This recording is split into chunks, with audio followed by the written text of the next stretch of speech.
concept of the Masters came along with Joe Weider was wanting to do something for, my take was Lou Ferrigno. Lou's a good friend of mine. And I think Joe had that opportunity to do something with the Masters Olympia, to magnify the older bodybuilder, keep him up there, keep his name going. It's just a legacy of bodybuilding, you can continue to do this sport because it's a lifestyle.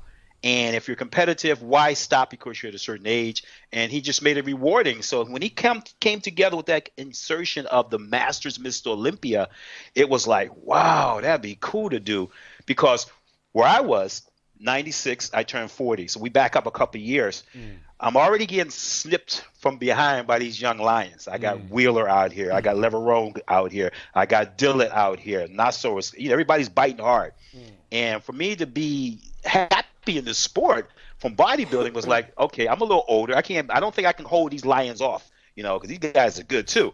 So I'm moving up in age. These guys are just moving in. So when Joe made that Masters thing come up 2 years before I was eligible for it, it was like, wow. So he made this competition for Lou Ferrigno, in my opinion, and Robbie Robinson spoiled that because Robbie won the show.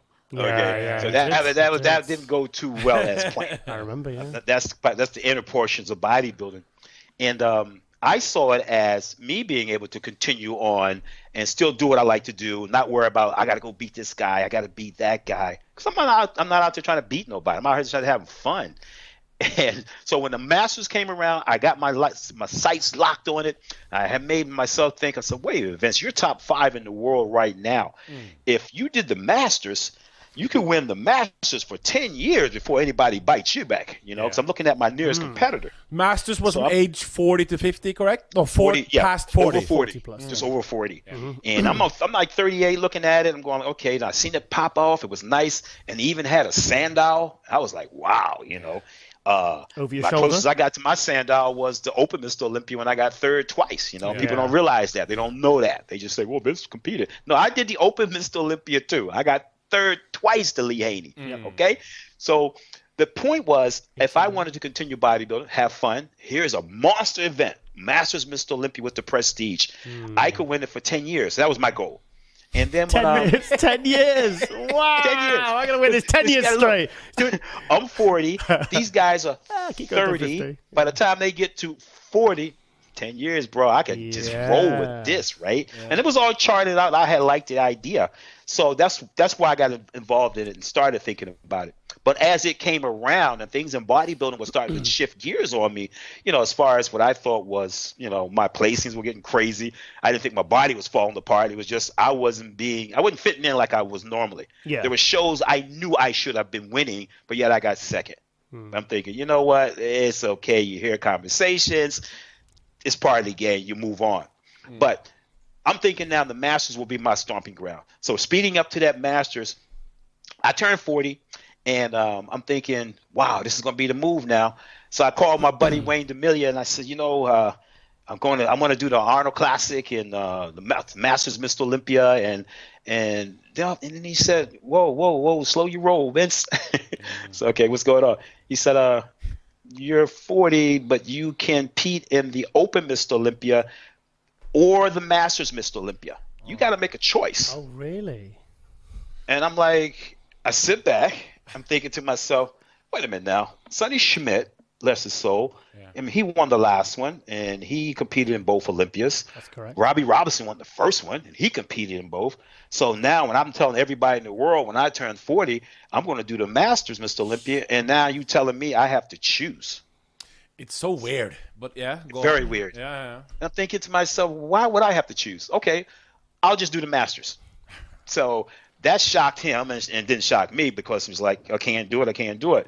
But my whole avenue changed then because I downsized my training. I did everything because my goal was different. I knew I didn't have to train like I used to train or continue training the way I was to compete with these young lions. What I'm going to be competing with age appropriate. And I know what's in the Masters, and I'm thinking, wait, Vince, you're top 5 in the Mr. Olympia, but yet you're going to do the Masters. Who's going to beat you? So now I just said to myself, adjust everything about my career, my goals and wishes, do the Masters. And once I was told, So how did you train differently? How did you sort of adjust your training to do the Masters? Because you're not exactly, just over 40. I mean, you're still young. Right. It was my routine had always prep been, time. I trained twice a day.